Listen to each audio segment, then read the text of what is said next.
13वां बाब। 2 हैवान। और समुद्र की रेत पर जा खड़ा हुआ, और मैंने एक हैवान को समुद्र में से निकलते हुए देखा। उसके 10 सींग और 7 सर थे, और उसके सींगों पर 10 ताज, और उसके सरों पर कुफर के नाम लिखे हुए थे। और जो हैवान मैंने देखा उसकी शक्ल तेंदुए की सी थी, और पांव रीछ के से, और मुंह बब्बर का सा। और उस अजदहा ने अपनी कुदरत और अपना तख्त और बड़ा इख्तियार उसे दे दिया। और मैंने उसके सरों में से एक पर गोया जख्म कारी लगा हुआ देखा, मगर उसका जख्म कारी अच्छा हो गया। और सारी दुनिया ताज्जुब करती हुई उस हैवान के पीछे पीछे हो ली। और चूंकि उस अजदहा ने अपना इख्तियार उस हैवान को दे दिया था, इसलिए उन्होंने अजदहा की परस्तिश की, और उस हैवान की भी ये कहकर परस्तिश की कि इस हैवान की मानिंद कौन है, कौन उससे लड़ सकता है।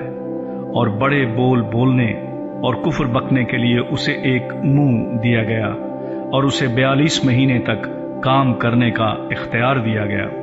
और उसने खुदा की निस्बत कुफर बकने के लिए मुंह खोला कि उसके नाम और उसके खैमे यानी आसमान के रहने वालों की निस्बत कुफर बके। और उसे ये इख्तियार दिया गया कि मुकद्दसों से लड़े और उन पर गालिब आए। और उसे हर कबीले और उम्मत और अहले ज़ुबान और कौम पर इख्तियार दिया गया। और ज़मीन के वो सब रहने वाले जिनके नाम उस बर्रे की किताब हयात में लिखे नहीं गए, जो बनाए आलम के वक्त से ज़बा हुआ है, उस हैवान की परस्तिश करेंगे। जिसके कान हों वो सुने। जिसको कैद होने वाली है वो कैद में पड़ेगा।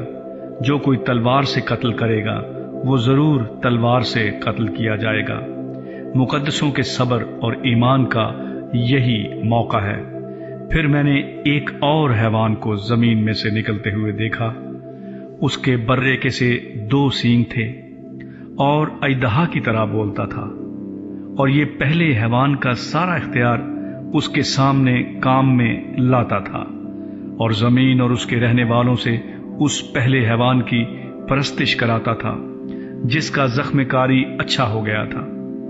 और वो बड़े बड़े निशान दिखाता था, यहां तक कि आदमियों के सामने आसमान से जमीन पर आग नाजिल कर देता था।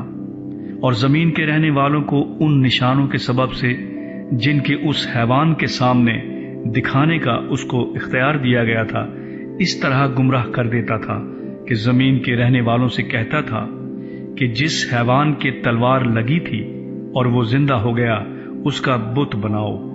और उसे उस हैवान के बुत में रूह फूंकने का इख्तियार दिया गया, ताकि वो हैवान का बुत बोले भी, और जितने लोग उस हैवान के बुत की परस्तिश न करें उनको कत्ल भी कराए।